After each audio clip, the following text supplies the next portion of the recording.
Hi, it's Lena Gordon with Gordon Group Real Estate Team in our Tip Tuesdays. One thing you want to remember to do this fall is to change the furnace filters.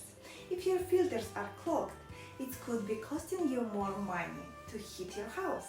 Disposable filters can be vacuumed one time before you replace it, and foam filters can be just vacuumed and not replaced.